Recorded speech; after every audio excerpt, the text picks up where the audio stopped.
नमस्कार दोस्तों, मैं सरिता यादव अपने YouTube चैनल पर आप लोगों का स्वागत करती हूँ। आप लोगों के बीच एक कलसा गोटते समय का गीत लेकर आई हूँ। कैसा लगा कमेंट बॉक्स में ज़रूर बताइएगा। आवे में भैलो बड़ी देर हो, कलसवा में देर भैलो नदी। आवे में कैलो बड़ी देर हो, कलसवा में देर भैलो नदी। देर भैलो नदी हो, देर भैलो नदी। देर भैलो नदी हो, देर भैलो नदी। कलसवा में देर भैलो नदी।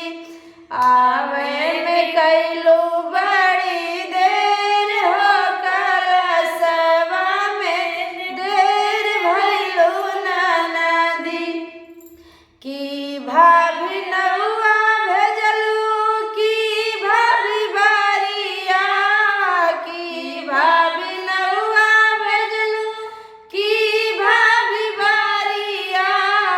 की भेजलू भैया हमार हो, कलसवा में देर भैली भाभी।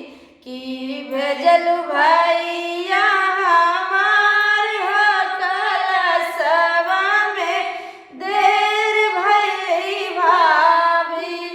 सौ बार नौआ भेजली, सौ बार बारिया। सौ बार नौआ भेजली, सौ बार बारिया। लीले घोड़वा भैया तोहार हो, कलसवा में देर भैलो नदी।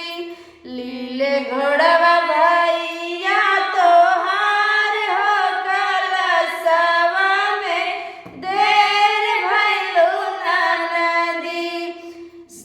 सोने के कंगनवा लेबै, कलसा गठाई।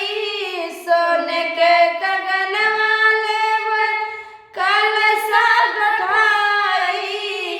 औरो लेबै सोनवा के हार हो, कलसवा में देर भैलो नदी।